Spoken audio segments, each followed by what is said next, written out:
Hello everyone. पर्यावरण विज्ञान से संबंधित यह तीसरा लेक्चर। इसमें हम लोग एमपीपीएससी यूनिट 7 का पर्यावरणीय कारक जो सेकंड टॉपिक है उसको पढ़ने वाले हैं। यहाँ पे मैं सबसे पहले आपको प्रीवियस ईयर क्वेश्चन दिखा देता हूँ और उसके बाद इसकी थ्योरी सेक्शन पे हम आएंगे। ठीक है, जैसे कि प्रश्न कुछ ऐसे आते हैं कि निम्न में से कौन सा सरोवर या झील तेजी से वृद्धि करते हैं? सिंघाड़ा, हाइड्रा, जलकुंभी या नागफनी। वन के पेड़ों की छालों में क्या उगते हैं? जीवाणु, लाइकेन, कवक या मॉस। हैदराबाद स्थित हुसैन सागर झील किस जीव की वृद्धि के कारण जो है नष्ट हो चुकी है? मरुस्थल में उगने वाले पौधे कौन से होते हैं? पादप वृद्धि के लिए सबसे उपयुक्त किस प्रकार की मिट्टी होती है? इस तरह कुछ प्रश्न आपको दिखेंगे जो कि पूरे तरह से पारिस्थितिकी कारक के ऊपर निर्भर करते हैं। जैसे कि एक प्रश्न आया था, घास स्थली या वन पारिस्थितिक तंत्र में जीवन भार का जो पिरामिड होता है वह किस प्रकार का होगा? एमपीपीएससी ही पूछ चुका है कि ऊर्जा का पिरामिड किस प्रकार का होगा। इस तरह आपको सारे एग्जाम में आए हुए प्रश्न मिलेंगे। जैसे कि एमपीपीएससी का ही ये प्रश्न आपको दिख रहा होगा कि अधिक वर्षा वाले उष्ण क्षेत्रों में भारी वर्षा होती है, अतः वहाँ वन कैसे होंगे? ठीक है, तो इस तरह के आपको प्रश्न दिखेंगे। तो पहले हम थ्योरी सेक्शन कर लेते हैं, फिर इसके बाद प्रश्नों को करेंगे।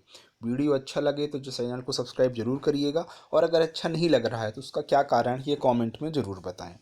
चलिए ठीक है, आगे हम प्रारंभ करते हैं। सबसे पहले तो हमें ये पता होना चाहिए कि पर्यावरण कारक या पारिस्थितिक कारक क्या है। दोनों सेम चीज़ें हैं, क्योंकि कुछ किताबों में जो है पर्यावरणीय कारक लिखा रहता है, कुछ में पारिस्थितिकीय कारक है। इंग्लिश में इन्वायरमेंटल फैक्टर या इकोलॉजी फैक्टर। परिभाषा सेम है, इसलिए जो है ना थोड़ा सा आपको परेशान नहीं होना है कि सर साथ में बता रहे हैं। ठीक है, और ये नोट्स जो है मैं अपने स्वयं के लिए भी बना रहा हूँ, क्योंकि मुझे भी मेंस लिखना है। ठीक है, तो चलिए प्रारंभ करते हैं। पहला है पर्यावरणीय कारक या पारिस्थितिक कारक या पर्यावरणीय कारक। कोई भी एक कारक जैविक या अजैविक है जो जीवित जीवों को प्रभावित करता है। तो एक परिभाषा ये है कि पर्यावरणीय कारक में कौन से कारक आएंगे? जैविक और अजैविक दोनों। अब जैविक कारक कौन से हैं ये भी प्रश्न एग्जाम में आया हुआ है। तो जैविक कारक के अंतर्गत जो है हम लोग पौधे, जीव जंतु, सूक्ष्म जीव और मानव को ले लेते हैं। अजैविक कारक में स्थान, जलीय भाग, जलवायु, मृदा, शैल, खनिज वगैरह आते हैं। ठीक है, बाकी हम इसको आगे डिटेल में देखेंगे, अभी बस शुरुआत हो रही है। टोटली एग्जाम ओरिएंटेड देखना है। सबसे पहले ये देखते हैं कि इकोलॉजी शब्द का प्रयोग किसने किया है। कई बार एग्जाम में आया हुआ है। अर्नेस्ट हैकेल के द्वारा जो है पारिस्थितिकी या इकोलॉजी शब्द का प्रयोग किया गया है। इसमें जीव और उनके उनके स्थान के संपूर्ण जैविक अजैविक संगठनों का अध्ययन किया जाता है। अगर कोई जीव है, कहाँ पे रह रहा है, किन कारणों से वह प्रभावित होता है, ठीक है, उनके सारे अजैविक संगठन का अध्ययन करेंगे। अभी आपको बस इतना ध्यान रखना है कि अर्नेस्ट हैकेल जो है वो पारिस्थितिकी शब्द का प्रयोग सबसे पहले किए हैं। अगला शब्द आएगा आपका डीप इकोलॉजी या गहन पारिस्थितिकी शब्द का प्रयोग जो है आइनी नेस्ट के द्वारा किया गया था। कुछ पौधे जो हैं उनके प्रकार के रूप में देख लेते हैं जो एग्ज़ाम में आए हुए हैं, इसलिए यहाँ पे ब्रैकेट में लिख दिया है कि अल्पदीप पौधे, अर्थात ऐसे पौधे जिन्हें सूर्य के प्रकाश की बहुत कम आवश्यकता होती है, वो सोयाबीन और तंबाकू होते हैं। ध्यान रखिए कि एग्ज़ाम में सोयाबीन ही पूछा था, इसलिए मेरे द्वारा यहाँ पे लिखा गया है, क्योंकि सोयाबीन मध्य प्रदेश में अच्छा खासा होता है और मध्य प्रदेश की राज्य फसल भी है। छाया प्रिय पौधे, ऐसे पौधे जो छाया में रहते हैं, उन्हें हम हीलियोफिलिस कहेंगे। वाष्पोत्सर्जन जिनमें अधिकतम होगा, ठीक है, या वाष्पोत्सर्जन है क्या? वाष्पोत्सर्जन एक जैविक क्रिया है, ये एग्जाम में आता है। वाष्पोत्सर्जन क्या है? जैविक क्रिया है या अजैविक क्रिया है? तो जैविक क्रिया रहेगी। और इसी का एक क्वेश्चन पीएससी पूछा था कि प्रकाश संश्लेषण किस प्रकार की प्रक्रिया है। तो प्रकाश संश्लेषण जो है वह एक रासायनिक प्रक्रिया रहेगी। ठीक है, अगला रहेगा क्लोरोफिल के निर्माण में अगर बात की जाए तो कौन सी धातु जो है आवश्यक रहेगी। तो क्लोरोफिल के निर्माण में मैग्नीशियम धातु आवश्यक होती है। वाष्पोत्सर्जन क्रिया के लिए आवश्यक जो धातु रहेगी वो पोटेशियम रहेगी। ठीक है, वाष्पोत्सर्जन के लिए पोटेशियम और जो क्लोरोफिल के निर्माण में मैग्नीशियम धातु आवश्यक होती है। बसंतीकरण क्या है? बसंतीकरण का मतलब ये होता है कि अंकुरण के लिए बीजों को कम ताप पर रखना। ओके, चलिए अगला देखते हैं कि सर्वाधिक कार्बनिक मृदा कौन सी है। तो पीट मृदा जो है वह सर्वाधिक कार्बनिक मृदा है। ओके, चलिए आगे देखते हैं। पर्यावरणीय या पारिस्थितिक कारक का एक यहाँ पे चार्ट बना हुआ है, आप यहाँ पे देख स्क्रीनशॉट ले लीजिएगा।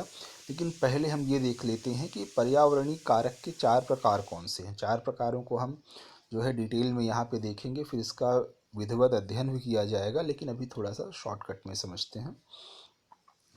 पर्यावरणीय कारक 4 होते हैं। पहला है जलवायुवी कारक, ठीक है, क्लाइमेट फैक्टर, इसमें प्रकाश, ताप, वर्षा वगैरह का अध्ययन होता है। स्थलाकृतिक कारक कौन से, इसमें ऊंचाई, ढलान, खुलाव। मृदीय कारक जो है मृदा, खनिज पदार्थ, शैल वगैरह। और जैवीय कारक जो है इसके अंतर्गत पौधे, मनुष्य, अन्य सूक्ष्म जीव आते हैं। अब थोड़ा सा डिटेल में देखते हैं, ठीक है। देखिए, ये चीज़ें आपको तभी समझ में आएगी जब आप वीडियो को पॉज करके बाकायदा नोट्स बनाते चले।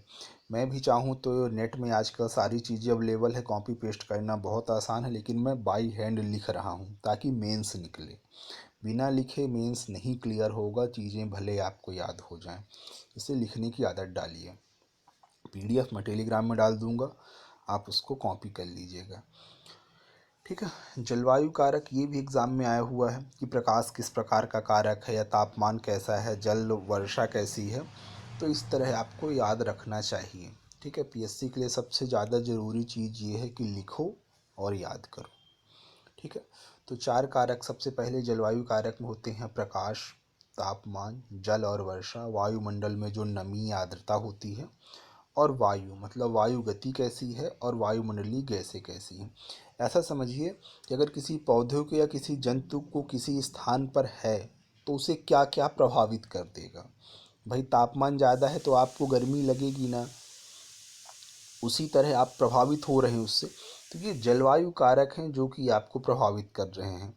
फिर स्थलाकृति कारक मतलब आप ऊंचाई में हैं, जैसे हम बोलते हैं ना पहाड़ों की ओर चढ़ेंगे तो सांस फूलने लगती है, ठीक है।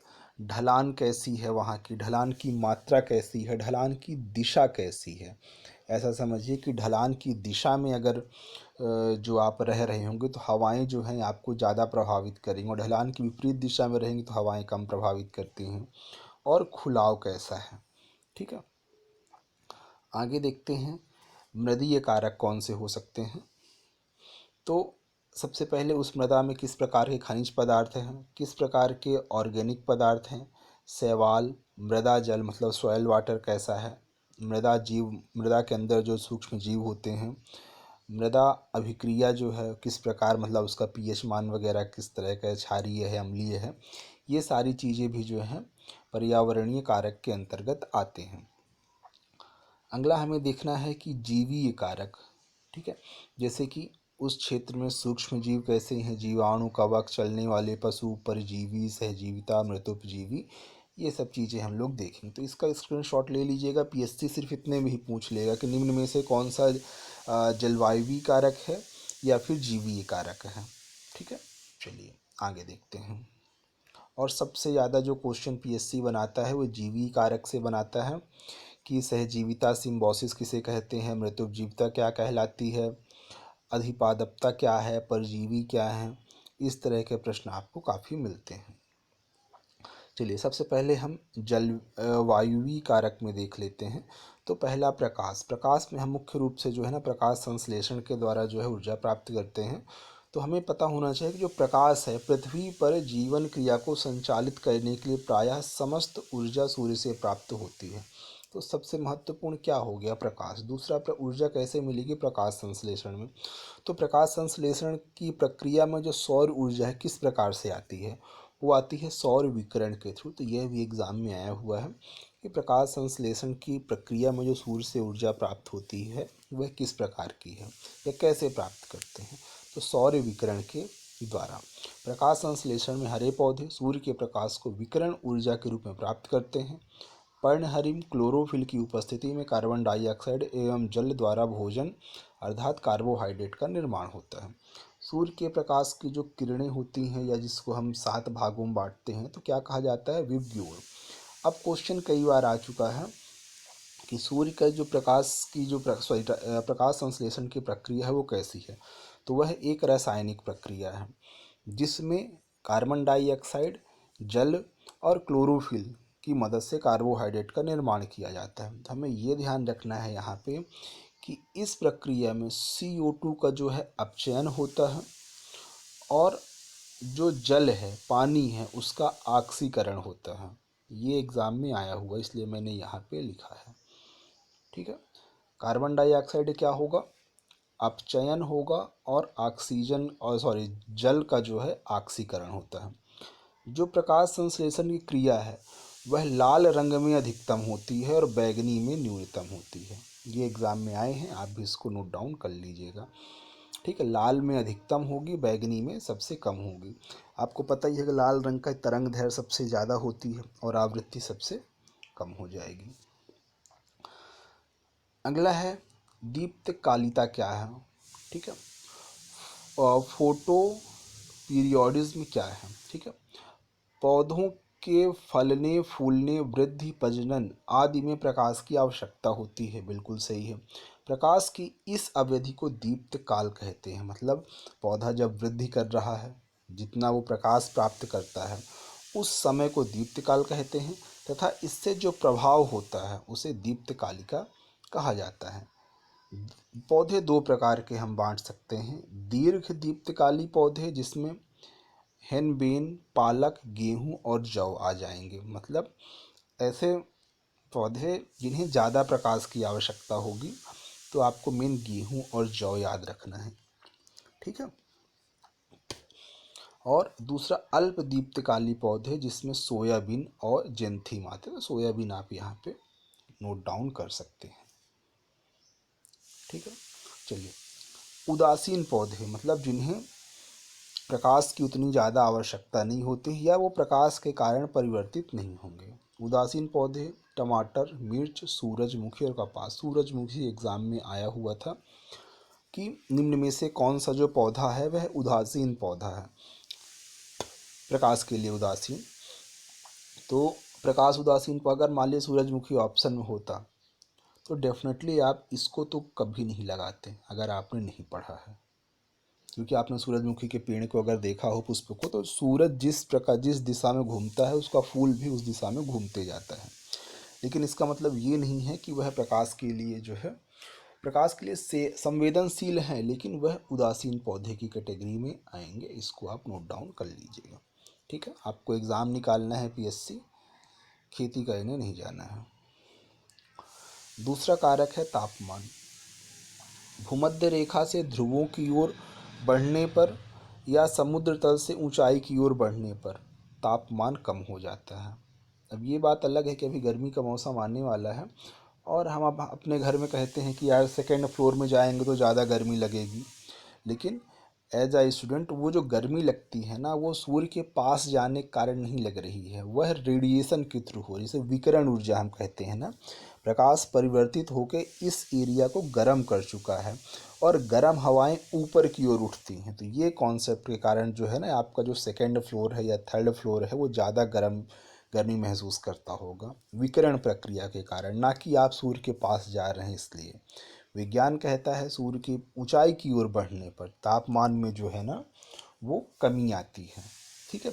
इसी तरह दूसरा ये ध्यान रखना है कि तापमान बढ़ने पर तो कमी आ रही है, लेकिन जैसे ये मान लीजिए आपकी पृथ्वी हो गई और ये हुई कर्क रेखा, तो अगर आपका विषुवत रेखा हो गई और ये कर्क रेखा और ये मकर रेखा है।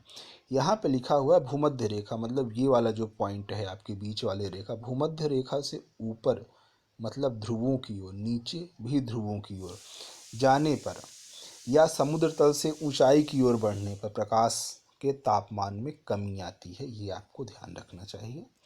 ठीक है। अगला ये है, तापमान के आधार पर भारत की वनस्पतियों को 4 भागों में बांटा गया है। ये एमपीपीएससी मेंस का प्रश्न है। ठीक है। कौन कौन से 4 भाग हैं? उष्ण प्रदेशीय, मतलब उष्ण प्रदेशीय ट्रॉपिकल रीजन हो जाएगा। उप उष्ण प्रदेशीय सब ट्रॉपिकल रीजन हो जाएगा। समशीतोष्ण प्रदेशीय टेम्परेट रीजन हो जाएगा। और एल्पलाइन, एल्पाइन जो एकदम ऊंचाई वाले पौधे होते हैं, हिमालय वगैरह। ठीक है ना। यहाँ पे एक चीज़ ध्यान रखिएगा कि प्रकाश संश्लेषण की जो प्रक्रिया होती है वह पौधों की वृद्धि दर के समानुपाती होगी। मतलब जितना ज़्यादा प्रकाश संश्लेषण की प्रक्रिया होगी उतना ज़्यादा पौधे में वृद्धि होगी। जितना ज़्यादा खाना बनाए, जितना जैसे पोषक मिलेगा, पौधे उतना जल्दी वृद्धि करते हैं।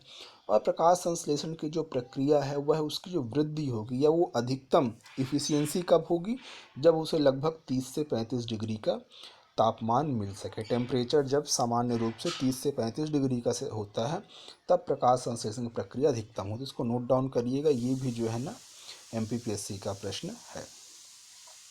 अगला देख लेते हैं कि जो अन्य कारक में वाष्पोत्सर्जन है, तो मैंने बताया ही था वाष्पोत्सर्जन जो है उसमें पोटेशियम, बस ध्यान रख लीजिएगा कि इसकी आवश्यकता सबसे ज़्यादा होती है। और जल एवं खनिज लवणों का अवशोषण हो जाता है। ये सारी चीज़ें मतलब यहाँ से क्वेश्चन नहीं बनेंगे मीन्स में आप वाष्पोत्सर्जन की प्रक्रिया क्या है। जब सूर्य का प्रकाश बहुत ज़्यादा हो जाता है तो नमी जो है वह वायुमंडल की ओर चलना प्रारंभ हो जाती है और वंस अपॉन टाइम में संवहनी वर्षा भी हो जाएगी, तो वो अलग चीज़ें हैं, अब यहाँ पे नहीं। वायु को थोड़ा सा देख लेते हैं कि वायु जो एक जलवायुवी कारक रहेगा उसमें ऑक्सीजन जो है ना 21% है, कार्बन डाइऑक्साइड 0.03% है, नाइट्रोजन जो है 78% और आर्गन, कई बार क्वेश्चन पूछे कि तीसरी सबसे ज़्यादा जलवायु किस मतलब गैसियस कौन सी है, तो आर्गन रहेगी, ना कि कार्बन डाइऑक्साइड। ठीक है, तो ये एग्ज़ाम में इसको गोला मारा गया है, आप भी इसको गोला मार लें। अगला हम मृदीय कारक में आ जाते हैं, मृदा के बारे में पढ़ते हैं। तो मृदा में जो है बहुत सारे खनिज वगैरह मिलते हैं, तो ऐसे खनिज जिन्हें दीर्घ मात्रिक करेंगे और कुछ खनिज ऐसे होंगे सूक्ष्म, मतलब मृदा में जो ज़्यादा खनिज चाहिए या ज़्यादा खनिज मिलते हैं वो कौन से होंगे, वो कार्बन, हाइड्रोजन, ऑक्सीजन और कैल्शियम। ठीक है, ये हमें ज़्यादा मात्रा में चाहिए रहता है या ज़्यादा मिलते हैं। कोशिका भित्त और प्लाज्मा झिल्ली के निर्माण में भी ये सभी भाग लेते हैं।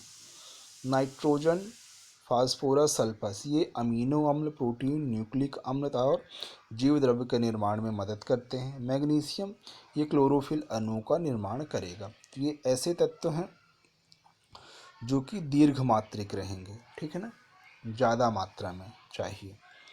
अगला है सूक्ष्म मात्रिक तंत्र, और सूक्ष्म मात्रिक तंत्र एग्जाम में पूछा जाता है कि इनका क्या कार्य रहता है, क्या काम करते हैं ये। सबसे पहले पोटेशियम, यह क्रियाशीलता, रोगों से लड़ने आदि में जो है ना ये मदद करते हैं। क्या, पोटेशियम। मैग्नीशियम की बात, सॉरी मैग्नीज का फॉर्मूला भी ध्यान रखिएगा, MN, सॉरी सूचक या फिर कहें सिंबल क्या रहेगा, तो MN रहेगा, एग्जाम में पूछा गया है। मैग्नीज जो है वो है अपचय और उपचय आदि क्रिया का नियंत्रण करता है, क्लोरोफिल के निर्माण में भी ये सहायक होता है। आयरन जो है क्लोरोप्लास्ट प्रोटीन निर्माण करना, अपचय उपचय क्रियाओं में उत्प्रेरक का कार्य करना। ये ध्यान रखिएगा कि उत्प्रेरक का कार्य कौन करता है, आयरन करेगा। ठीक है, मोलिब्डेनम क्या करेगा, नाइट्रोजन के उपापचय में ये भाग लेता है। जिंक एग्जाम में आया हुआ है, पत्तियां क्यों मुरझा जाया करती हैं। जिंक जो है ऑक्सीन तथा विकारों का निर्माण करेगा, और बोरॉन जो है पौधों की वृद्धि में ये सहायक रहता है। एक बार इनका स्क्रीनशॉट ले लें और आगे बढ़ें। ठीक है, चलिए आगे देखते हैं।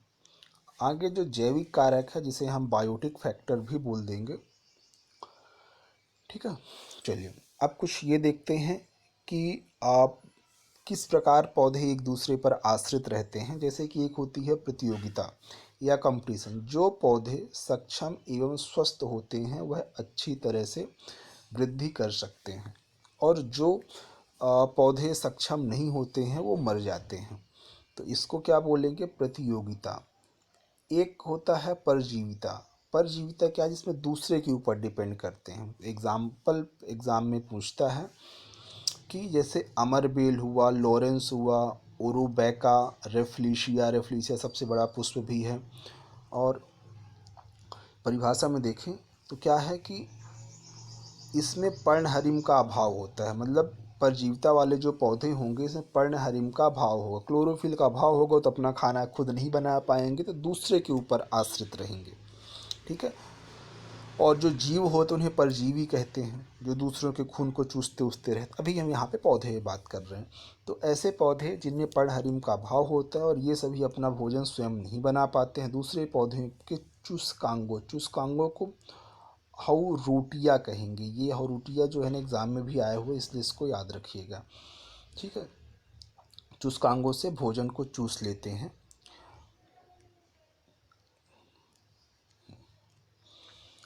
पौधों के इस गुण को परजीविता और ऐसे पौधों को परजीवी कहते हैं। ठीक है, इनके कुछ उदाहरण याद रख लीजिए, जैसे कवक, जीवाणु, विषाणु परजीवी रहेंगे। और पौधों में ध्यान रखिए, चंदन का जो पेड़ होता है ना, उससे भी जो है ना आंशिक परजीवी माना गया है। मुख्य रूप से आप जो कि एग्ज़ाम में जो है घटपर्णी, अमरबेल, ये सब एग्ज़ाम में आता है। रेफ्लिशिया को भी याद रखिएगा। ठीक है। सहजीवी क्या होते हैं? सिम्बोसिस रिलेशन होता है, मतलब दोनों लोग, जब दो पौधे अथवा जीवधारी साथ साथ रहते हैं तथा एक दूसरे को लाभ पहुंचाते हैं तो उन्हें सहजीवी तथा इस प्रकार के संबंध को सहजीविता कहते हैं। साथ साथ रहेंगे दोनों, इसी चीज़ को म्यूचुअलिज्म भी कह दिया जाता है। मतलब सहजीविता, सिम्बोसिस और म्यूचुअलिज्म दोनों सेम है, दोनों को फ़ायदा मिलेगा। ठीक है। इसके उदाहरण हैं लाइकेन। ठीक है, लाइकेन में कौन? शैवाल और कवक साथ में रहेंगे। लेंग्यूमेसी कुल के पौधे, दाल वाले जो पौधे होते हैं, नाइट्रोजन सिंथेसिस कर देते हैं, राइजोबियम हो गया। ठीक है, ये चीज़ जो है आपको याद रखनी है। अगला हो जाएगा माइकोराइजा। माइकोराइजा होगा कवक का किसी पौधे की जड़ में सहजीवन माइक्रोराइजिया कहलाता है। ठीक है। मृतोपजीवी वो होंगे पौधे जो सड़े गले या जो ऐसे पौधे जो मर चुके हैं उनसे अपना भोजन प्राप्त करते हैं। ठीक है। इसमें मुख्य रूप से आपको ध्यान रखना है कवक, जो ईस्ट, म्यूकस, राइजोबियम, इस तरह के पौधों में ये चीज़ें मिल जाएंगी। अगला रहेगा अधिपादता, इपी इपीफाइजोटिसन। कुछ पौधे जैसे कि साइडियस या ऑर्चिड जिसको बोल देते हैं, कुछ पौधे जैसे ऑर्चिड बड़े बड़े वृक्षों की शाखाओं पर उगते हैं, परंतु ये वातावरण की नमी से जो है अपना भोजन बना लेते हैं, तो इसे बोल देंगे अधिपादप। अगला रहेगा हमारा जो है पौधों का पारिस्थितिक तंत्र वर्गीकरण। ये कई बार एग्ज़ाम में आ चुके हैं। ये चीज़ें जो है हम लोग अगले वीडियो में जो है करेंगे, नहीं अभी कर लेते हैं, थोड़ा सा ही तो बचा हुआ है। ठीक है। पौधों का पारिस्थितिक वर्गीकरण बहुत इंपॉर्टेंट है। हेलोफाइट, जीरोफाइट्स, ये सब एग्ज़ाम में आते हैं। सबसे पहले जो है हाइड्रोफाइट्स किसे कहेंगे? ऐसे पौधे जो जल में रहते हैं। ठीक है। एम्फीबियस प्लांट कौन होंगे? जो जल और स्थल दोनों में रह जाते हैं। ऑक्सिलोफाइट कौन होंगे? जो अम्लीय मृदा में रहते हैं। लिथोफाइट्स होंगे जो चट्टानों पे उगते हैं। बालू को भिद्ध हो जाएंगे जो बजरी और रेत में रहेंगे। मरुस्थल भिद्ध हो जाएंगे जो रेगिस्तान और स्टिपिचीज पौधे कहलाएंगे, छोटे छोटे होंगे। साइक्लोफाइट्स होंगे सवाना पौधे। और स्क्लेरोफाइट्स हो जाएंगी झाड़ियाँ। और आतपोदभिद, ये एग्ज़ाम में आया हुआ, इसको बाद में लिखा है मैंने। आतपोदभिद जो हैं ये सूर्य के प्रकाश में उगने वाले पादप को कहते हैं। मतलब ऐसे पौधे जिन्हें सूर्य के प्रकाश की आवश्यकता होती है, क्या कहेंगे? आतपोदभिद। पारिस्थितिक निकेत क्या होता है? निकेत एक सूक्ष्म निवास है जिसमें एक ही प्रकार की जाति अथवा उपजाति रहती हैं। किसी एक निकेत में रहने वाले जीव समुदाय की दो जातियां साथ नहीं रह सकती हैं। ये यूपीएससी का प्रश्न था, इसको याद रखना चाहिए, एमपीपीएससी ही पूछ सकता है। कुछ फैक्ट हैं। प्रकृति का महतर जो है अपघटक और कवक को कहा जाता है। जीवी एवं अजीव घटकों का संबंध अपघटक स्थापित करते हैं। प्रकृति की क्रियात्मक इकाई को पारिस्थितिक तंत्र कहा गया है। अब थोड़ा सा यहाँ पे देख लीजिएगा, कुछ रह गया था एग्जाम में आया हुआ। जीरोफाइट्स वैसे हैं जो मरुस्थल में उगते हैं। हेलोफाइट्स वह पौधे होते हैं जो खारे पानी में उगते हैं। अमोजोफाइट्स वो होते हैं जो मिट्टी में उगते हैं, मतलब जितनी फसल होती हैं, फसल वाले पौधे जो है मेजोफाइट्स कहलाते हैं। ठीक है। तो आपने एक बहुत ही अच्छा जो है लेक्चर देखा। हो सकता है थोड़ा सा स्पीड ज़्यादा रही हो, लेकिन आप ये जो है ना, जो भी कंटेंट आपको मिल रहा है बहुत ही एग्ज़ाम ओरिएंटेड है।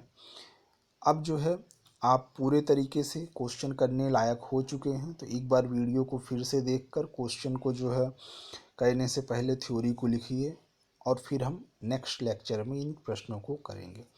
तो चलिए, वीडियो कैसा लगा ज़रूर बताइएगा, और इसकी पीडीएफ जो है मेरे टेलीग्राम चैनल पंकज कुमार मिश्रा पे आपको मिल जाएगी। Thank you. बाय।